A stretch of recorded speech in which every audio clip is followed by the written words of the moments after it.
Bonjour Franck Alizio. Bonjour. Merci d'être avec nous ce matin sur CNews et sur Europe 1, invité de la grande interview. Vous êtes député Rassemblement National des Bouches-du-Rhône. On va parler de Marseille, évidemment. Gérald Darmanin, le tout nouveau garde des Sceaux, s'y rend aujourd'hui. Mais je voudrais tout d'abord vous entendre sur ce qui se passe aux États-Unis. Un terroriste islamiste qui tue 15 personnes à la Nouvelle-Orléans. Il s'était radicalisé. Quelles sont les leçons à tirer de ce qui s'est passé aux États-Unis pour la France ? Déjà que la menace islamiste est tout le temps présente et de partout, qu'à partir de là, évidemment, il ne faut jamais baisser la garde, que cette menace est internationale, elle est dans tous les pays, elle est dans tous les grands pays, chez tous nos voisins, tous nos partenaires,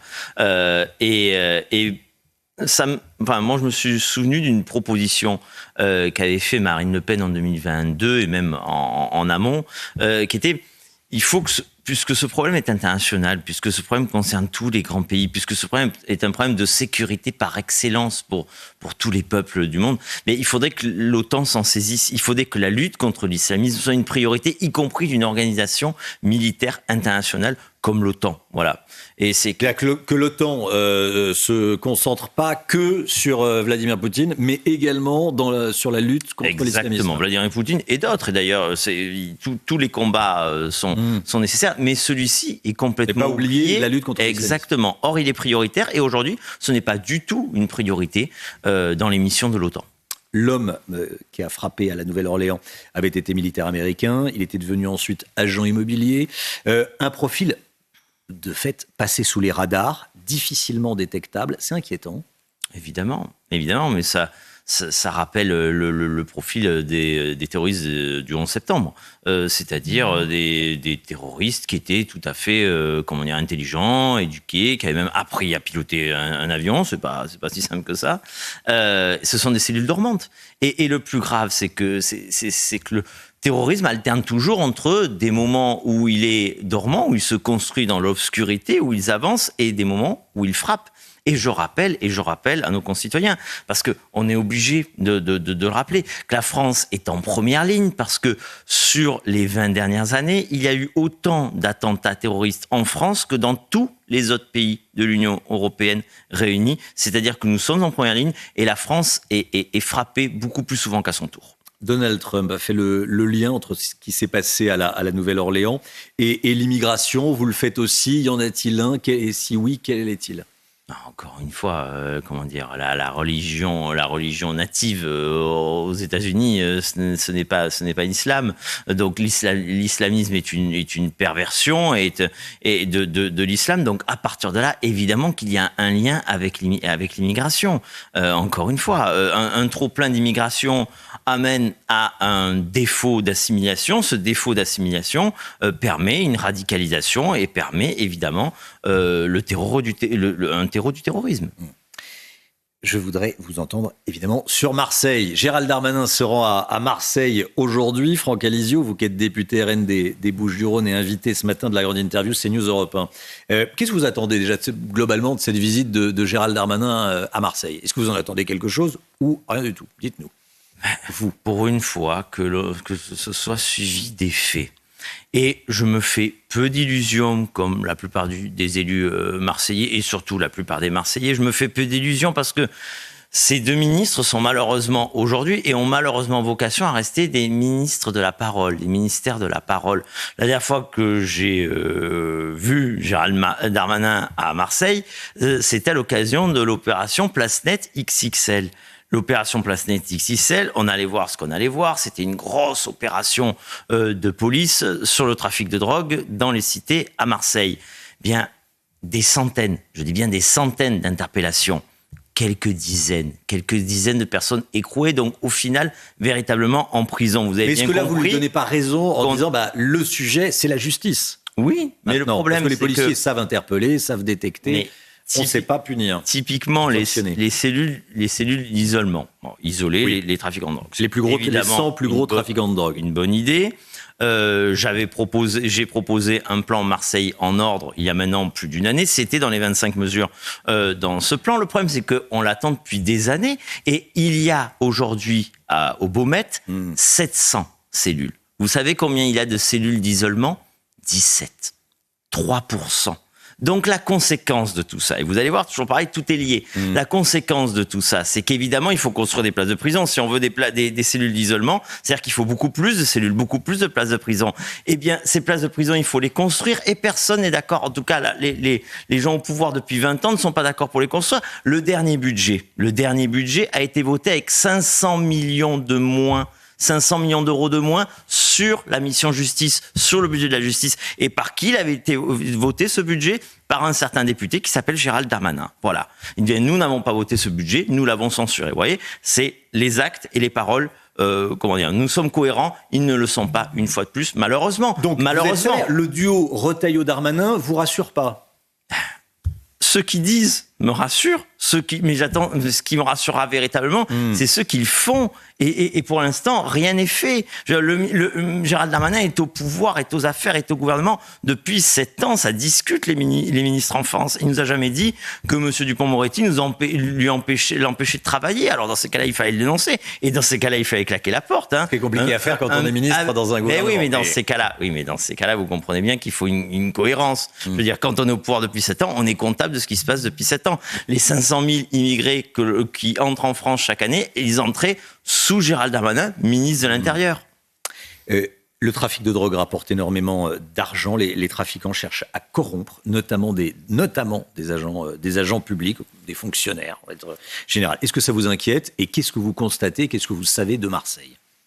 Mais évidemment que la corruption, c'est ce qui est le plus inquiétant. D'ailleurs, parce que c'est ce qu'il y a de sous-marin. C'est ce qu'on ne voit pas.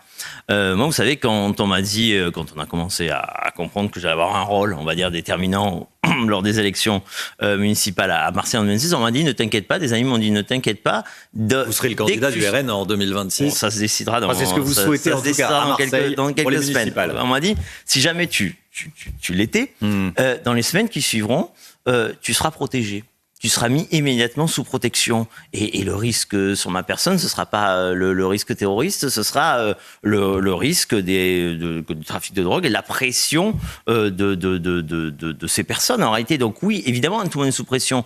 Aujourd'hui, c'est pas mon quotidien, mais ça va devenir, tout le monde est protégé, ce qui veut dire qu'il y a quelque chose de particulier, évidemment, à Marseille. Mais Marseille, là-dessus, n'est que la France puissance 10, malheureusement. Donc, évidemment que il faut se battre. C'est pour ça, d'ailleurs, que j'ai proposé ce plan Marseille en ordre. Ça concerne le trafic de drogue, mais ça concerne l'insécurité en général. Ce que les Français doivent bien comprendre, c'est que quand on s'attaque au trafic de drogue, en réalité, on défend la République, on défend le pays. C'est l'état de droit qui est attaqué avec le trafic de drogue. C'est une question de sécurité, mais c'est pas uniquement une question de pied d'immeuble. C'est l'état de droit, c'est la République, c'est la démocratie, c'est le pays qui est attaqué. Évidemment, on le disait, parce que derrière, il y a la corruption, derrière, il y a tous les sujets, derrière, il y a le sujet de l'immigration. Vous savez, aujourd'hui, du bas de l'échelle au haut de l'échelle dans le trafic de drogue, c'est très souvent, et c'est factuel, ce que je dis encore une fois, c'est pas pour faire un lien, mais il y a un lien avec l'immigration, évidemment, depuis le tête des réseaux jusqu'aux guetteurs qui sont tous les jours recrutés, ou ce sont des clandestins qui sont recrutés à la gare Saint-Charles. Ouais. Et ils vont tenir le point de deal où? Sous les fenêtres du président de région, macroniste Renaud Muselier, mais à quelques centaines de mètres de la mairie de Marseille et à moins d'1 kilomètre de l'évêché qui est notre quai des Orfèvres à nous. Voyez. Donc, et ce point de deal est rétabli et reconstitué tous les jours, et il est tenu par des mineurs clandestins. Qu'est-ce qui changerait dans la lutte contre le trafic de drogue si le RN avait les commandes? Et en combien de temps ça changerait? Parce que vous le dites souvent, on n'a pas de baguette magique non plus. Mais qu'est-ce qui changerait? Quelles sont les mesures que vous prendriez et en combien de temps ça se verrait? Écoutez, les principales mesures, il y a évidemment toute une série de durcissements en matière pénale. Pour le sursis, ce n'est pas possible. Ça ne devrait pas être possible, par exemple, en matière de trafic de drogue. L'isolement, on en parle depuis des années. Mais l'isolement, ça veut dire des places de prison. Donc, ça veut dire des moyens. Donc, les places de prison, c'est fondamental là-dessus. Évidemment que en matière d'immigration, eh bien, quelqu'un qui est un binational qui serait condamné pour trafic de drogue devrait se voir déchu de sa nationalité. On devrait rétablir. On l'a proposé il y a encore quelques semaines à l'Assemblée nationale par une proposition de loi Monsieur Retailleau a émis un avis défavorable. C'était l'expulsion immédiate des délinquants et des criminels étrangers, donc a fortiori ceux qui sont condamnés pour trafic de drogue. Il y a toute une série de... Et puis il y a aussi au niveau local, enfin, je veux dire, même à Marseille, le maire de Marseille, depuis des années, le grand débat de la municipalité socialiste marseillaise, c'est ouvrir une salle de shoot. Ben, nous, notre débat, c'est doubler le nombre de policiers municipaux, c'est doubler le nombre de caméras de vidéosurveillance, c'est mettre le paquet. Le maire de Perpignan, Louis Alliot, a déclaré la guerre au trafic de drogue. Alors, c'est un travail de titan. C'est chaque jour, c'est une petite chose en plus, mais il rend la vie impossible aux trafiquants de drogue et au trafic de drogue au quotidien dans sa ville. C'est ça qu'il faut faire. C'est un travail de très longue haleine, mais c'est un travail qu'il faut entamer très vite, tout de suite, arriver aux affaires et avec vigueur. Franck Alizio, député RN des Bouches-du-Rhône, invité de la grande interview CNews Europe 1 ce matin. François Bayrou dit ne pas vouloir de grandes lois sur l'immigration, qu'il juge, je cite, destinées à faire en fait de la communication. Vous êtes d'accord avec lui ou bien si on veut vraiment faire bouger les choses sur l'immigration, il faut une nouvelle loi? Voilà. Là, typiquement, vous voyez, moi, a priori, j'ai un a priori favorable envers M. Retailleau. On a été dans la même famille politique puisque j'ai été à l'UMP pendant plus de 10 ans. Bon, M. Retailleau arrive avec des idées claires, avec une volonté claire, en tout cas avec des mots clairs. Bon, comment il peut laisser passer ça? Il avait dit « je vais fixer mes conditions pour rester dans ce gouvernement parce que je ne veux pas faire de la figuration ». Il avait raison. Mais les conditions, c'était quoi?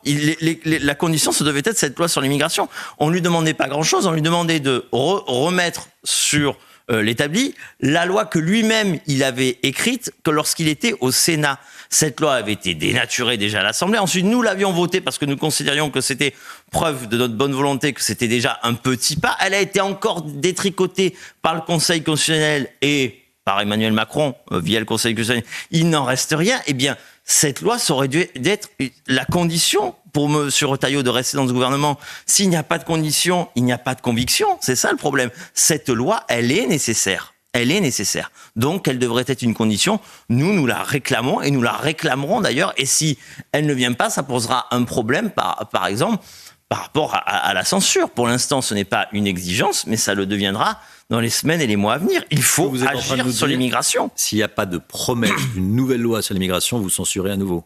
Pas immédiatement, mais si dans plusieurs mois, si ce gouvernement déjà survit plusieurs mois, et que dans plusieurs mois, il n'y a toujours pas cette loi à l'agenda de l'Assemblée nationale, oui, ça posera un problème. Parce que ça voudra dire que cette priorité, qui est celle des Français, avant d'être la nôtre, qui est d'abord celle des Français, bien, n'est pas respectée, n'est pas prise en compte par ce gouvernement. Ce qui veut dire que vous pourriez voter le budget ?